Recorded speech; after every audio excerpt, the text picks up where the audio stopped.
नमस्कार। आज पनि म तपाईहरु सामु अर्को एउटा भिडियो लिएर उपस्थित भएको छु।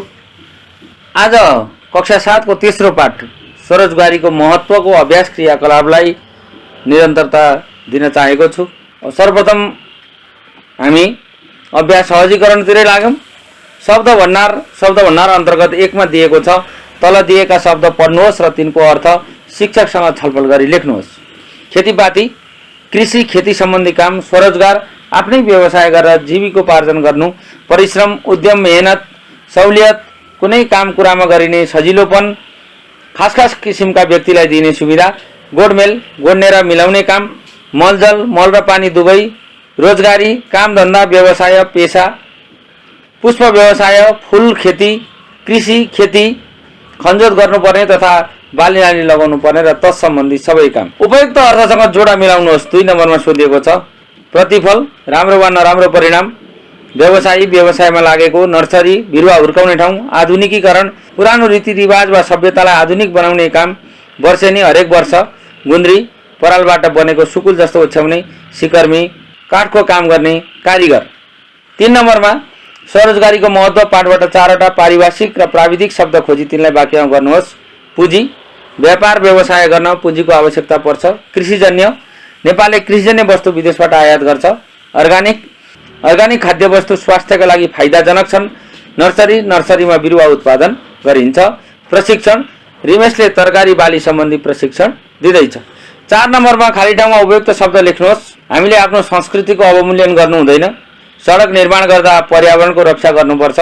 पौष्टिक आहारको कमीले कुपोषण हुन्छ। चितवन राष्ट्रिय निकुञ्जमा गैंडा छन्। नेपाल एक भूपरिवेष्टित राष्ट्र हो। बोध अभिव्यक्तिको प्रश्न नम्बर 1 मा छ, तल दिएका शब्दहरूको उच्चारण गर्नुहोस्। संकल्प, उद्यमी, व्यवसायी, अर्गानिक, पुँजी, स्वरोजगारी, प्रशिक्षण, उद्देश्य। स्वरोजगारीको महत्त्व पाठ पालै पालो सस्वर वाचन गर्नुहोस्। यो तपाईले कक्षामा गरिसक्नुभयो होला। 3 नम्बरमा तल दिएका प्रश्नको मौखिक उत्तर दिनुहोस्। यस संवादमा दलबहादुर कति पटक बोलेका छन्? यस संवादमा दलबहादुर 17 पटक बोलेका छन्। दलबहादुर कुन पेशामा लागेका छन्? दलबहादुर कृषि पेशामा लागेका छन्। दोर्जे किन विदेश जान आँटेका हुन्? स्वदेशमा प्रगति नभएकाले पैसा कमाउन दोर्जे विदेश जान आँटेका हुन्। दलबहादुरले दोर्जेलाई के सल्लाह दिए? दलबहादुरले दोर्जेलाई स्वदेशमै बसेर स्वरोजगारी बन्न सल्लाह दिए। 9 मा सफल उद्यमी व्यवसायी बन्न के गर्नुपर्छ? सफल उद्यमी व्यवसायी बन्न दृढ इच्छा शक्ति र इमानदारीका साथ आय आर्जन हुने खालको काम गर्नुपर्छ। 4 नम्बरमा भाव विस्तार गर्नुहोस्। खाडी देशको उखरमाउलो गरिमा पसिना बगाउनु भन्दा त आफ्नै देशको माटामा पसिना बगाउनु राम्रो हो। उत्तर। प्रस्तुत संवादांश नेपाली पाठ्यपुस्तक कक्षा 7 को स्वरोजगारीको महत्त्व संवादबाट साभार गरिएको हो। उक्त भनाइ दलबहादुरले भनेका हुन्। यस संवादमा विदेश गएर अर्काको नोकरी गर्नुभन्दा स्वदेशमै बसेर स्वरोजगारी बन्नु नै उत्तम हुन्छ भन्ने कुरा प्रस्तुत गरिएको छ। नेपालीहरू स्वदेशमा भन्दा विदेशमा गएर कमाइ गर्न सजिलो हुन्छ भन्ने ठान्दछन्। स्वदेशमा उपलब्ध स्रोत र साधन छोडेर विदेश गएर दुःख पाइन्छ। आफ्नो देशमा स्वरोजगार बन्न छोडेर कयौं नेपालीहरू विदेशमा गएर दुःख गरिरहेका छन्। विदेशमा त मेहनत नै नगरी सजिलो तरिकाले पैसा कमाइ हुन्छ भन्ने सोचाइ आम नेपालीहरूको रहेको छ। नेपालमा पनि स्वरोजगारी बन्ने धेरै बाटा र सम्भावना रहेका छन्। स्वरोजगारी बन्नका लागि हामीले कुनै पनि क्षेत्रमा लागेर काम गर्ने हो भने राम्रो आय आर्जन गर्न सकिन्छ। वैदेशिक रोजगारीमा पनि विभिन्न खाली समस्या छन्। अरूको भरमा र सुनेको सुखका आधारमा नेपालीहरू अनेक सपना बोकेर विदेश जान्छन्। विदेशमा आफूले सोचेको जस्तो काम नपाउने र सपना पूरा नहुने भएपछि पश्चाताप गर्छन्। खाडी देशको उखरमाउलो गरिमा पसिना बगाउनु भन्दा आफ्नै देशको माटामा पसिना बगाउनु हरेक नेपालीहरूका लागि उत्तम मार्ग हो। यसबाट आफूलाई पनि फाइदा हुन्छ र देशको पनि आर्थिक उन्नति हुन्छ भन्ने भाव प्रस्तुत संवादको अंशमा व्यक्त गरिएको छ। यसरी देशभित्र नै रही काम गरेर स्वरोजगारी बन्नुपर्छ। अर्काको देशमा गएर दुःख गरे पनि त्यो क्षणिक हुन्छ। आफ्नै देशमा सानो लगानीबाट पनि कुनै काम सुरु गरेर पछि मालिक बन्न सकिन्छ। त्यसैले स्वदेशमै स्वरोजगारी बन्नुपर्छ भन्ने भावना यस संवादांशमा व्यक्त गरिएको छ। खमा म आफ्नो पुँजी, ज्ञान र सिप आफ्नै देशको माटोमा खन्याउँछु। उत्तर।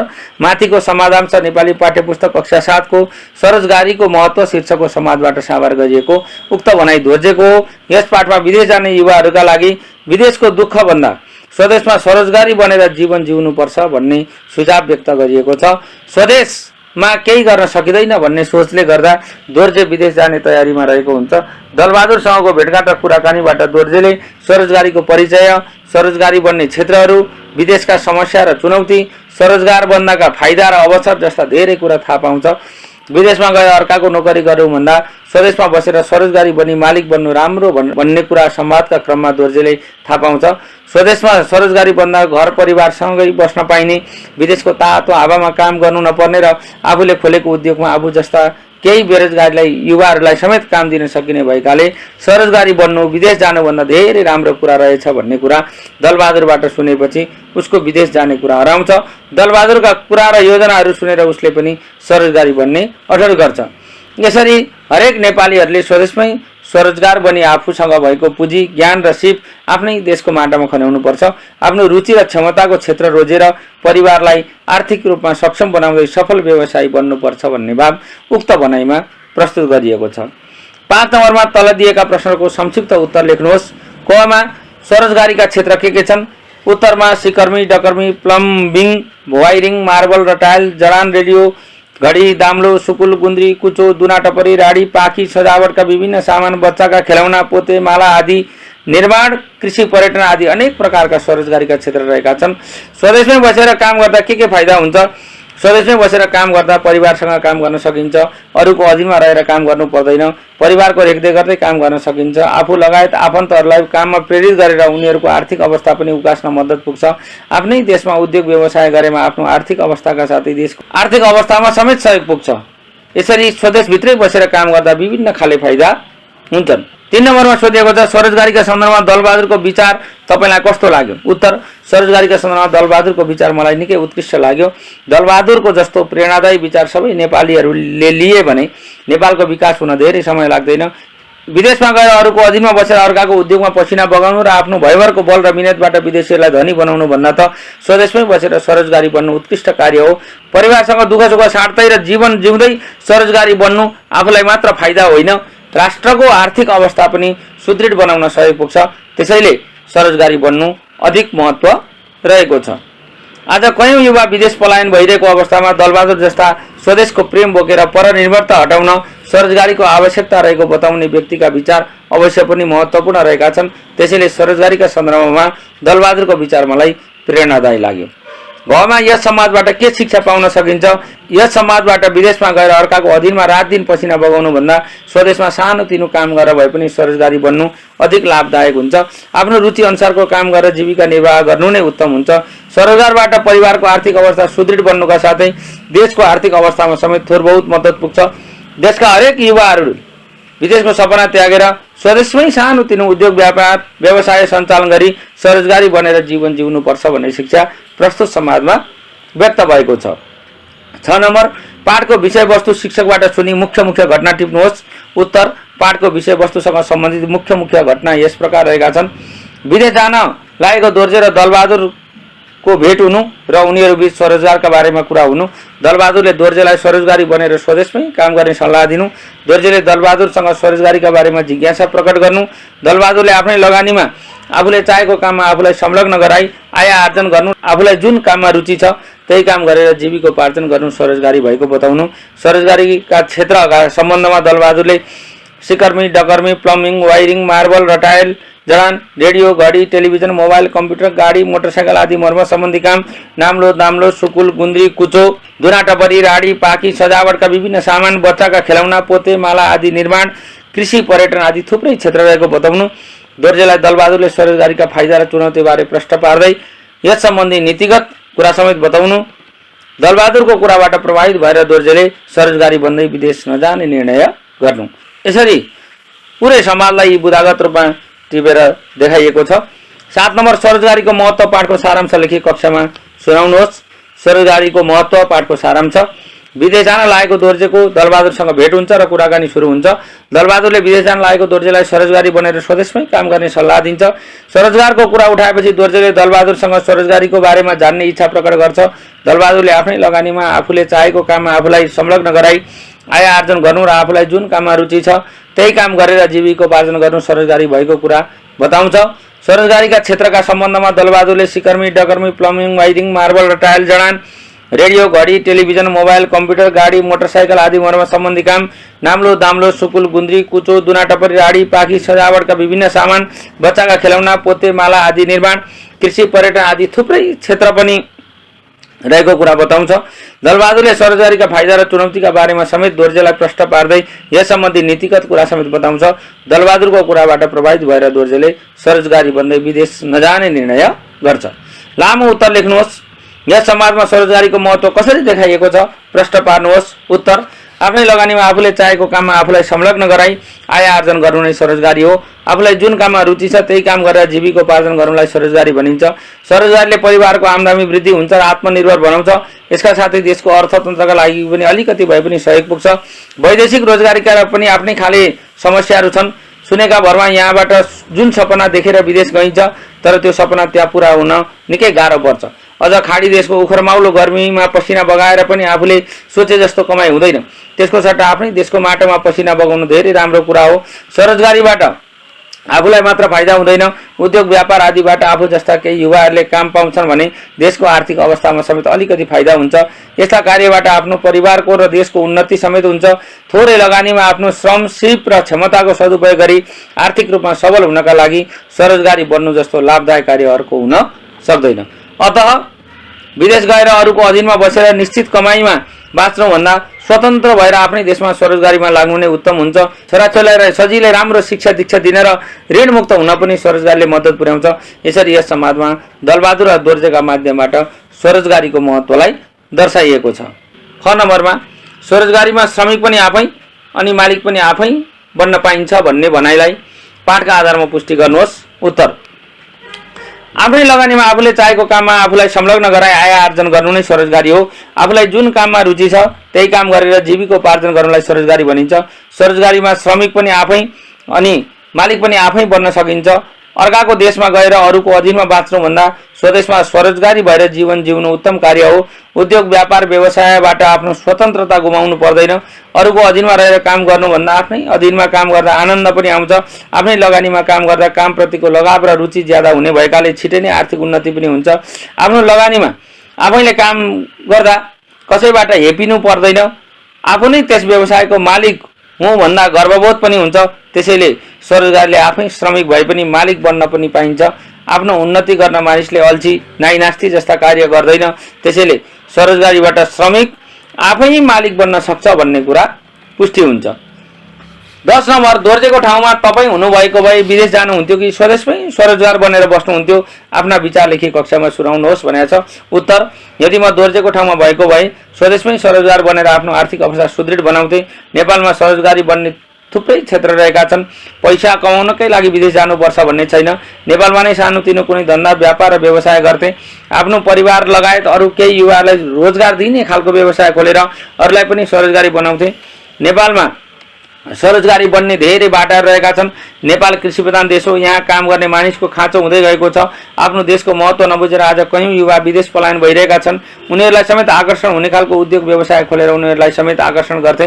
पैसा कमाउनका लागि विदेश जानु पर्दैन, स्वदेशमै पनि पैसा कमाउन सकिन्छ भन्ने उदाहरण प्रस्तुत गर्थे। नेपालमै बसेर स्वरोजगारी बन्न र पैसाका साथै इज्जत पनि कमाउन सकिन्छ भन्ने प्रेरणा जगाउने खालको कुनै काम गर्थे। 11 मा शिक्षकबाट तलको अनुच्छेद सुन्नुहोस् र लेख्नुहोस् भनेको छ। अनुच्छेद पुस्तकबाट हेर्नुहोला। 12 मा प्रश्न सोधिएको छ। नेपालमा स्वरोजगारीका सम्भावनाका बारेमा समूह छलफल गरी कक्षामा प्रस्तुत गर्नुहोस् भनेको छ। उत्तरमा नेपालमा स्वरोजगारीका सम्भावना धेरै छन्। कृषि, पर्यटन, व्यापार व्यवसाय, उद्योग लगायतका क्षेत्रमा स्वरोजगारीको सम्भावना धेरै नै रहेको छ। नेपाल कृषि प्रधान देश हो। नेपालको अधिकांश जग्गा बाँझोमा परिणत हुँदै गएका छन्। नेपालमा कृषिजन्य कुराहरू विदेशबाट आयात भइरहेको अवस्थामा कृषि क्षेत्रमा लागेर खेतीपाती, तरकारी खेती लगायतका क्षेत्रमा स्वरोजगारीको सम्भावना अत्यधिक छ। यसैगरी पशुपालन, माछा पालन, कुखुरा पालन, बाख्रा, बङ्गुर, दुग्धजन्य पदार्थको व्यवसायमा पनि स्वरोजगारीको सम्भावना राम्रो रहेको छ। स्वरोजगारी बन्नका लागि लगनशीलता, आत्मविश्वास, मेहनत र निरन्तर जस्ता कुरा चाहिन्छन्। सामान्य तालिम र प्रशिक्षणको व्यवस्था गरी सरकारले सहुलियत दरमा ऋणको व्यवस्था गरिदिने हो भने नेपालमा स्वरोजगारीको सम्भावना अत्यधिक मात्रामा रहेको छ। 13 नम्बरमा तल दिएको चित्र हेर्नुहोस् र वर्णन गर्नुहोस् भनेको छ। चित्रमा रहेको ठाउँ निकै सुन्दर रमणीय छ। चित्रमा 3 जना व्यक्तिको उपस्थिति रहेको छ। 2 जना खेतमा काम गरिरहेका छन्। बाटो हिँड्दै गरेकी एउटी बालिकाले उनीहरूलाई नमस्कार गर्दैछिन्। गाउँमा खेतीपाती गर्दै गरेको परिवेशको यस तस्बिरमा भूगोल पहाडको रहेको छ। सफा बाटो र सफा लुगा लगाएका उनीहरूमा आदर सत्कार गर्ने परिपाटी रहेको कुरा चित्रमा झल्किएको छ। घर वरिपरि बोट बिरुवा लगाएको उक्त स्थान निकै आकर्षक र सुन्दर रहेको देखिन्छ। भाषिक संरचना र वर्ण विन्यास अन्तर्गत तल दिएको गद्यांश पढ्नुहोस् र त्यहाँ कुन कुन लेख्य चिन्ह प्रयोग भएका छन् भन्नुहोस्। दिएको गद्यांशमा प्रयोग भएका लेख्य चिन्हहरू उद्गार चिन्ह, प्रश्न चिन्ह, पूर्णविराम चिन्ह, अल्पविराम चिन्ह। जोडा मिलाउनुहोस्। यहाँ पूर्णविराम चिन्ह, अल्पविराम चिन्ह, योजक चिन्ह, कोष्टक चिन्ह, उद्गार चिन्ह, प्रश्न चिन्हको जोडा मिलाइएको छ। 3 नम्बर स्वरोजगारीको महत्त्व पाठबाट पूर्णविराम, अल्पविराम, उद्गार र प्रश्नवाचक चिन्ह भएका दुईवटा वाक्य टिप्नुहोस् भनेको छ। उत्तरमा पूर्णविराम प्रयोग भएका वाक्य स्वरोजगारीमा लाग्दा अरूलाई पनि रोजगारी दिन सकिँदो रहेछ। तरकारी खेतीमा लागेर मैले छोराछोरीलाई राम्रो शिक्षा दिएको छु। अल्पविराम प्रयोग भएका वाक्य हेर दोर्जे स्वरोजगारीको क्षेत्र निकै फराकिलो छ। विशेष गरी कृषि क्षेत्र, पर्यटन क्षेत्र, उद्योग व्यवसाय क्षेत्र स्वरोजगारीका मुख्य क्षेत्र हुन्। उद्गार चिन्ह प्रयोग भएका वाक्य आहा कति धेरै काम पो गर्न सकिने रहेछ है, ओहो कति राम्रो कुरा पो रहेछ। प्रश्नवाचक चिन्ह प्रयोग भएका वाक्य यी बाहेक अरू के गर्न सकिन्छ त? कुरा सुन्दा त मलाई ज्यादै मन पर्यो, यसका अरू क्षेत्र पनि छन् कि? 4 नम्बर तल दिएका वाक्यलाई उपयुक्त लेख्य चिन्हको प्रयोग गरी पुनर्लेखन गर्नुहोस्। छि यहाँ त धेरै फोहोर रहेछ। रचना, सरो, सिर्जना र अनामिका पोखरा गए। कोभिड-19ले गर्दा विश्वमा धेरै धनजनको क्षति भयो। के शारदा र भैरवी दिदी रारा घुम्न जानु होला? आहा कति सुन्दर हिमाल देखियो। 5 नम्बरमा स्वरोजगारीको महत्त्व पाठबाट शब्दको सुरु, बीच र अन्तिममा ह्रस्व उकार लागेका 3-3वटा शब्द टिपी तिनलाई वाक्यमा प्रयोग गर्नुहोस् भनेर सोधिएको छ। सुरुमा ह्रस्व उकार लागेका शब्दहरू उत्सुक, मलाई रोजगारीका फाइदा सुन्न उत्सुक लागेको छ। कुरा, शिवले नयाँ कुराको खोज गर्दैछ। उद्योग, म कागज उद्योग खोल्दैछु। बीचमा ह्रस्व उकार लागेका शब्द सदुपयोग, मान्छेले आफूसँग भएको सिप र क्षमताको सदुपयोग गर्न जान्नुपर्छ। टेबल, त्यो किताब टेबलमाथि राख। सुकुल, गाउँघरमा सुकुलमाथि बसेर खाना खाँदा रमाइलो हुन्छ। अन्तिममा ह्रस्व उकार लागेका शब्द बगाउनु, आफ्नै देशको माटोमा पसिना बगाउनु राम्रो कुरा हो। गर्नु, आफूलाई संलग्न गराएर आय आर्जन गर्नु स्वरोजगारी हो। लिनु, कुनै काम गर्नुभन्दा पहिले त्यससँग सम्बन्धित तालिम वा प्रशिक्षण लिनु राम्रो हुन्छ। सुनाई बोलाइ, सुनाई बोलाइ अन्तर्गत 1 नम्बरमा सुनाई पाठ 3 सुन्नुहोस् र तल दिएका भनाइ ठिक भए ठिक, बेठिक भए बेठिक भन्नुहोस् भनेको छ। कमा टनेललाई संरक्षित संरचना भनिन्छ ठिक। नेपालमा बनेका टनेललाई 4 भागमा वर्गीकरण गरिएको छ बेठिक। गमा कम्तीमा 8-10 वर्षसम्म उत्पादन लिन सकिने संरचना अस्थायी हुन् ठिक। अनुकूल मौसममा उत्पादन लिन टनेलको निर्माण गरिन्छ बेठिक। बाँस वा युभी प्लास्टिक प्रयोग गरी बनाएका संरचना अस्थायी हुन् ठिक। 2 नम्बर सुनाई पाठ 3 का आधारमा दिएका प्रश्नको उत्तर भन्नुहोस्। गमा नेपालमा कुन कुन किसिमका टनेल प्रचलनमा छन्? नेपालमा अस्थायी, अर्धस्थायी, स्थायी गरी 3 किसिमका टनेल प्रचलनमा छन्। टनेलको स्थायी संरचनामा के पर्छन्? टनेलको स्थायी संरचनामा जलाधार, प्राकृतिक हावाधार, हरितगृह र उच्च प्रविधियुक्त हरितगृह पर्दछ। टनेलको निर्माण किन गरिन्छ? टनेलको निर्माण प्रतिकूल मौसममा समेत उत्पादकत्व वृद्धि गर्न र बेमौसमी उत्पादन लिन तथा संक्रमण रहित बाली उत्पादन गर्न टनेलको प्रयोग गरिन्छ। परियोजना कार्य अन्तर्गत 1 नम्बरमा सोधिएको छ। वन जंगल संरक्षण शीर्षकमा 2 पात्र बीचको संवाद लेखी शिक्षकलाई सुनाउनुहोस्। वन जंगल संरक्षण शीर्षकमा यहाँ संवाद तयार पारिएको छ। राकेश र सागर घाँस काट्दै गर्दा थाकेर रुखको फेदमा बस्छन् र कुराकानी सुरु गर्छन्। राकेश, कति साह्रो गर्मी भएको, हावा त फिटिकै चल्दैन त, किन यति साह्रो गर्मी बढ्दै गएको होला? अघि सागर? सागर, हो नि, मानिसहरूलाई रुख बिरुवा रोप्नुपर्छ, वन जंगलको संरक्षण गर्नुपर्छ भन्ने चेतना छैन। दिनानुदिन वन जंगल विनाश भएकाले पानी पर्न छाडिहाल्यो, अनि गर्मी नबढेर के बढ्छ त? राकेश, पहिला पहिला धेरै वन जंगल भएकाले समयमा पानी पर्थ्यो, बाली नाली पनि राम्रो हुन्थ्यो भन्ने सुनेको, तर अहिले त त्यस्तो वातावरण छैन। गाउँमा पनि रुख बिरुवा रोप्न छाडिसके। अब यसबारेमा केही सोच्नुपर्ने बेला भयो त सागर? सागर, तपाईले साथ दिने भए गाउँघरमा वन जंगलको संरक्षण गर्नुपर्छ भनेर चेतना फैलाउनु पर्ला जस्तो छ। गाउँलेहरूलाई वन जंगलबाट हुने फाइदाका बारेमा बताउन सकियो भने पक्कै पनि बुझ्छन् जस्तो लाग्छ। राकेश, यस्तो राम्रो काममा म सहयोग गरिहाल्छु नि। ल, यो काम भोलिदेखि नै सुरु गरौँ। वन जंगल संरक्षण भयो भने गाउँको वातावरण पनि राम्रो हुन्छ, समयमा पानी पनि पर्छ, बाली नाली पनि राम्रो हुन्छ, होइन त? राकेश, हुन्छ, भोलिदेखि नै यस काममा हामी जुटौँ, वन जंगलको संरक्षण गरौँ, हामी लगायत गाउँलाई बचाउँ। सागर, हस्, अहिले खाना खाने पनि बेला भयो, लागौँ घरतिर। दुवै घाँसको मुठो बोकेर घरतिर लाग्छन्। यसरी मैले यो पाठ 3 स्वरोजगारीको महत्त्व पाठको अभ्यास क्रियाकलापलाई यहाँ तपाईहरु सामु प्रस्तुत गरेँ। यसरी नै अन्य पाठको पनि अभ्यास क्रियाकलाप हेर्न चाहनुहुन्छ भने यो च्यानललाई माया गरेर लाइक, शेयर र सब्स्क्राइब गर्न नबिर्सनु भन्दै आजको यस पाठबाट बिदा हुन चाहन्छु। हस्त, नमस्कार, शुभरात्रि।